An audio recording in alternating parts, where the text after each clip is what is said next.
Dobro jutro, dragi ljudi. Željezničke stanice nisu svuda u svetu turističke atrakcije, ali ovde u Kini jesu.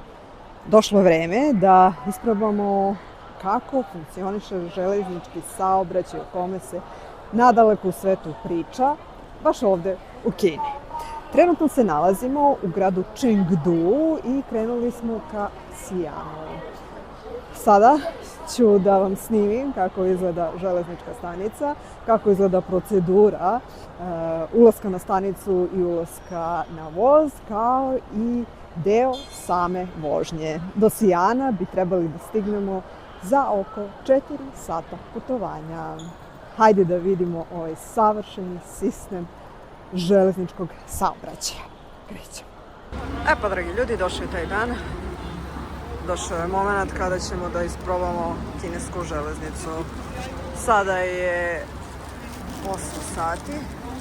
Nalazimo se na železničkoj stanici u Chengdu. Odmah na ulazu su nam tražili da skeniramo pasoše, a nakon toga, evo sada ide provera stvari, kontrola, sve ide pod skener, a nakon toga se prolaze i ove kapije. Naravno, Kinezi su o svemu mislili, pa su iz tog razloga postavili stolice za sedenje u dovoljnom broju da ljudi mogu da ih koriste, da se ne trkaju za slobodnim mestom. Svuda gotovo postoje toaleti, oni su besplatni, a na mnogim mestima su postavljene i ove slot mašine gdje je moguće kupiti sokove, vodu, napuniti mobilni telefon, evo ovamo recimo. Dakle, bukvalno ništa vam neće faliti dok boravite ovde u ovom prostoru. Ono što je sjajno ovde u Kini, što se meni jako dopada, jeste što postoje ovi aparati, mašine, gde je moguće besplatno natočiti toplu vodu. Naravno, kada imate toplu vodu, možete da spremite 2 u 1, 3 u 1 čaj ili da popijete toplu vodu, što ovde takođe praktikuju.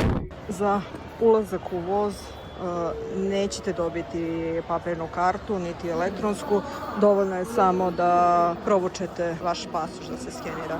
Sada je 15 do 9 i mi smo već stali u red za ulazak u voz. Nisam sigurna da su još uvek pustili ulazak, ali očekujemo to svakog momenta. Sledi ponovo skeniranje pasoša kao ulaznicu za voz. Nakon skeniranja pasoša spuštamo se do perona. Naravno, ovde su pokretne stepenice i mnogo lakše. Idemo još na dole. Pogledajte kako je sve čisto i kako se sve sjajno održava. Evo je naša grupa. Stižemo do ulaza. Treba da stignemo do naših mesta. 2, 3, 1, 2, 3. 9 i 10 i mi smo upravo krenuli. Tačno u minut. Pri samoj kupovini karata možete se opredeliti da li želite da putujete prvom ili drugom klasom. Mi smo putovali drugom klasom. Evo, možete vidjeti kako izgledaju ti vagoni. Opremljeni su svim neophodnim informacijama potrebnim za putovanje, veoma udobnim foteljama koje se mogu spuštati i u kojima gotovo možete i nesmetano da spavate. U funkciji je toalet, dostupna vam je i hrana, grickalice, a svi vagoni se redovno čiste. Pored toga možete biti apsolutno bezbedni jer povremeno vagonima prolaze i policajci da provere da li je sve u redu. Ovo je prostor za smeštaj kofera, to je moj naravno. A sada vidimo da je toalet.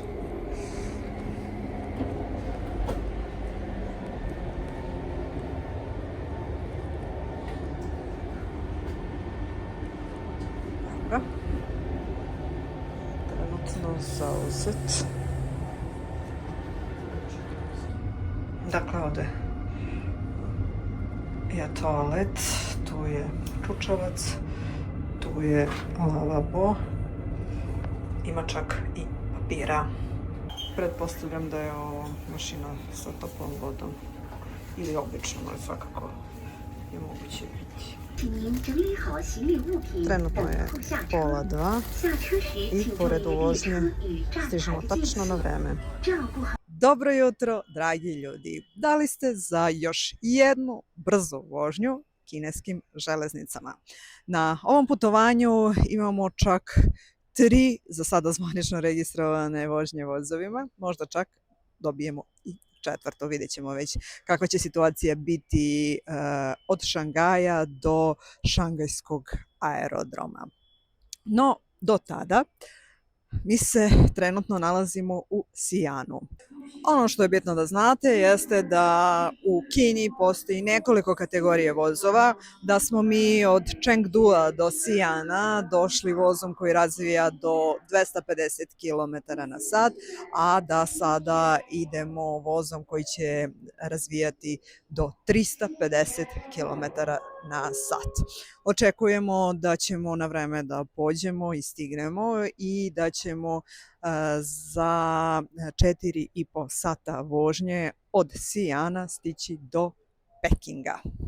Sa leve i desne strane se nalaze peroni, takođe se nalaze kafeterije, kao i restorani.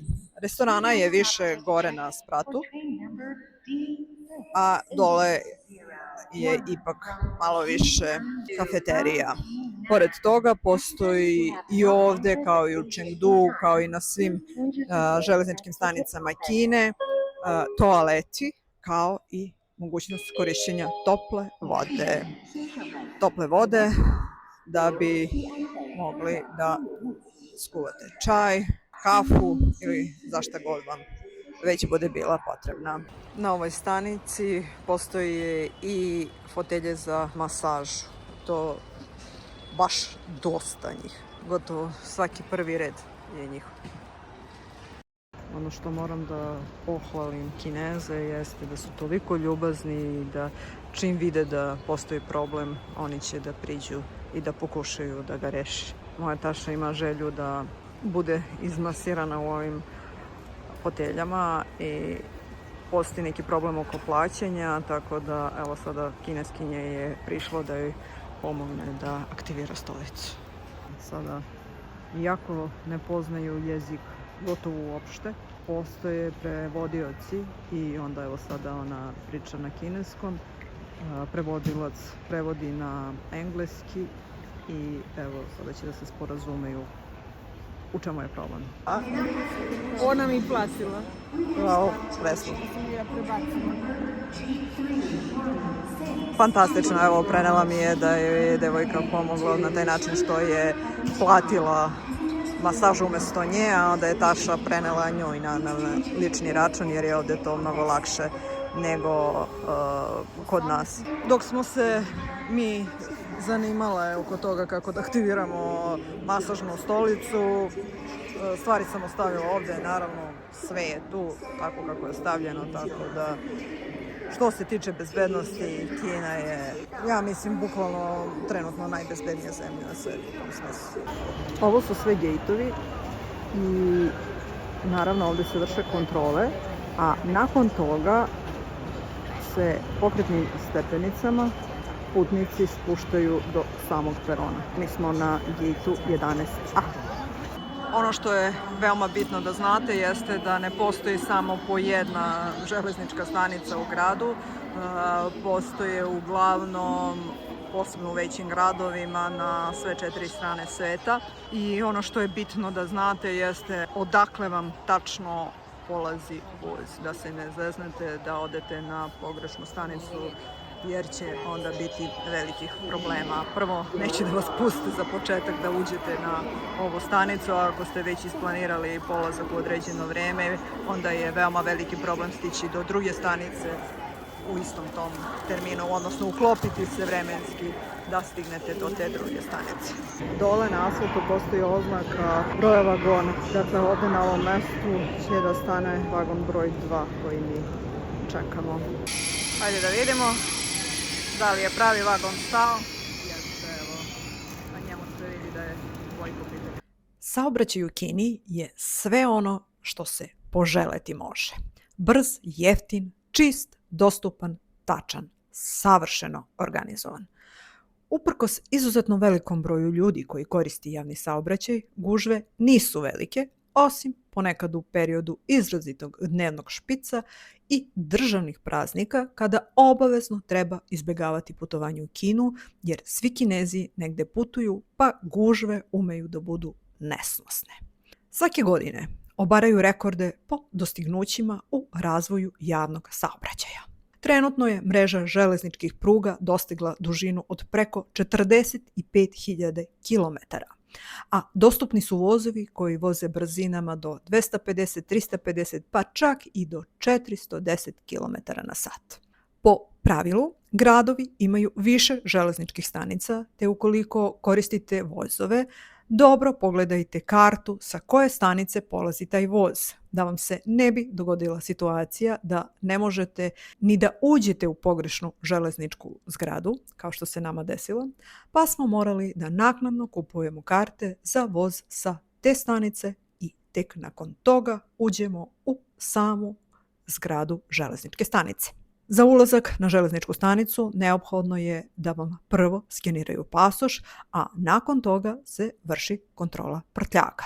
U prtljagu, koferima, je zabranjeno nositi oružje, noževe, makaze, eksterne baterije bez oznake 3C, tečnosti, upaljače, sprejeve, kao i sve druge potencijalno zapaljive stvari i materije.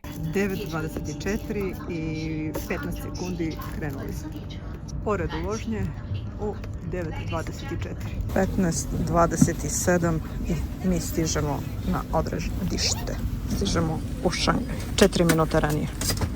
Jedna od glavnih odlika kineske železnice jeste ta da vozovi maksimalno poštuju red vožnje. Dakle, svaki voz kreće u minut kada je predviđen njegov polazak, odnosno stiže najkasnije u terminu koji je naznačen na karti kao vreme neophodno za putovanje. Strancima je najlakše da karte za vozove kupuju preko sajta trip.com jer posjeduje engleski interfejs i lakše je snaći se kroz njega, ali je također moguće kupiti i karte preko sajta 12306 koji je namenjen baš za te namene. Međutim, njegov interfejs je nešto malo složeniji te iz tog razloga oko 90% stranaca kupuje karte preko sajta trip.com. Upravo sam proveravala na Google Mapsu. Razdaljina između Pekinga i Šangaja je oko 1250 km. Procenjeno vreme koje je potrebno da se dođe od Pekinga do Šangaja automobilom je 12 sati. Pored vožnje, ovaj voz stiže za 6 sati. Dakle, potrebno je duplo manje vremena da se stigne od Pekinga do Šangaja i obrnuto.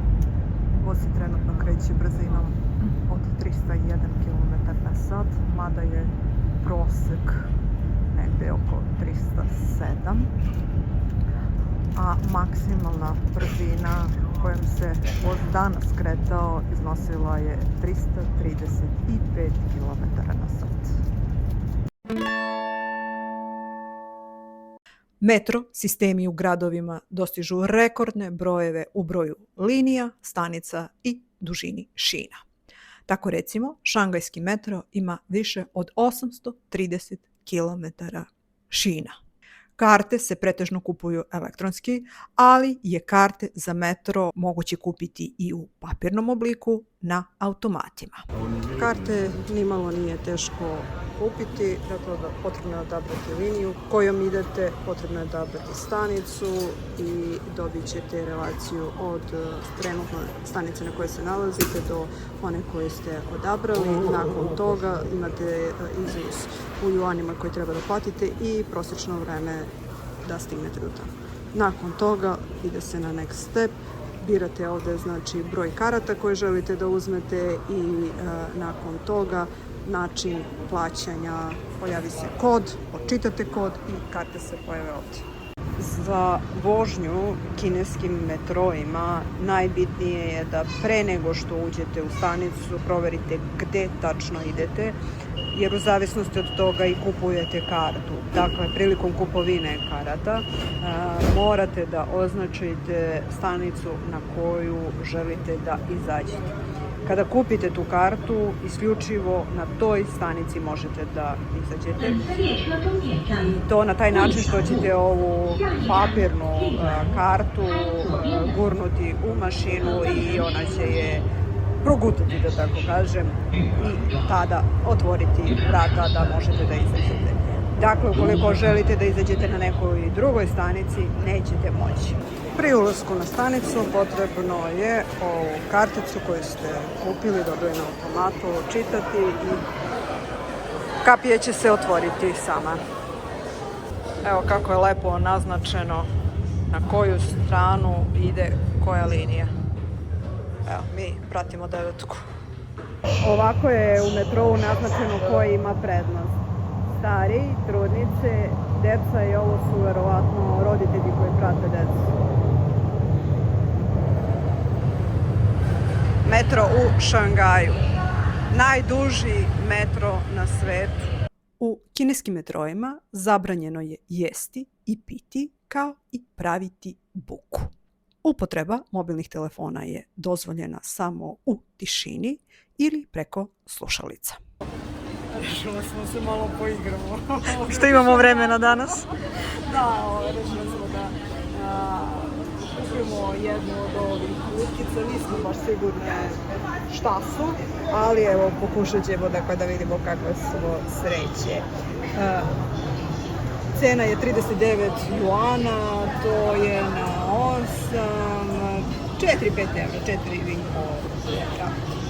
Sada, prvo što treba uraditi jeste, naravno, izvršiti plaćanje. Plaćanje se vrši skeniranjem koda. Pošto smo imali neke tehničke probleme sa plaćanjem, u smislu dostupnosti mreže, a nužno je da mreža bude sve vreme dostupna, a mi se trenutno nalazimo u metrou. Potrebno je dosta vremena, tako da, evo sada, Taša pokušava preko svog telefona, pa ćemo da vidimo.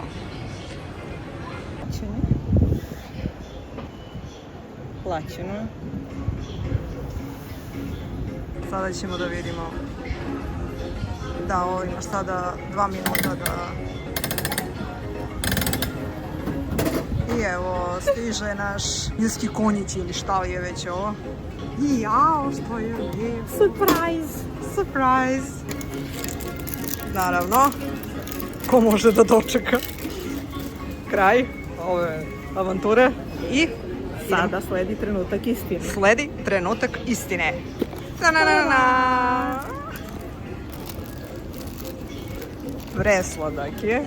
Dobili smo ovu varijantu sa sladoledom. Da, ima i za da se Ima zakači. i za da se zakači za Torbu ili za tako nešto. za torbu i Hoćeš i evo, ti jednu? zakane. Pa možda hoću, samo ne znam da li baš od iste kategorije da uzmem ili da uzmem ovako nešto. Evo ima recimo i Hello Kitty, ali ono...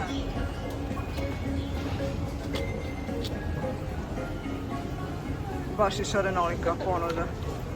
Ukoliko svojoj dami zaboravite da kupite cveće, to možete učiniti na metro stanici. Platite iznos koji je ovdje naznačen i otvorit ćete boks. Dakle, ukoliko želite brzo da se krećete kroz kineske gradove, svakako jedna od opcija jeste i korišćenje metroa. No, ukoliko vam ova opcija ne odgovara iz tog razloga što vam je možda malo komplikovano da pratite kineske nazive, onda vam preporučujemo da koristite taksi vozila. Taksi je izuzetno jeftin i veoma povoljan, te iz tog razloga bez ikakvih problema i bez značajnih troškova možete da uživate u nešto lagodnijoj vožnji. Svakako računajte da se krećete kroz ulice, a ne kroz podzemne prolaze, te iz tog razloga će gužva biti vrlo verovatno veća, ali svakako vožnja komfornija i neće zahtevati vašu punu koncentraciju za kretanje kroz metro stanice i metro linije. Ovo su bile samo osnovne smernice za korišćenje javnog prevoza u Kini. Ukoliko imate pitanja, možete ih postaviti ispod opisa ovog videa. Na našem YouTube kanalu do sada je objavljen ceo serijal videoklipova iz Kine, pa ih obavezno pogledajte. Ako vam se dopada ono što radimo, možete podržati naš rad na taj način što ćete zapratiti naš kanal, deliti naše video snimke i komentarisati ih. Sve ovo je besplatno, a nama podrška mnogo znači. Veliki pozdrav!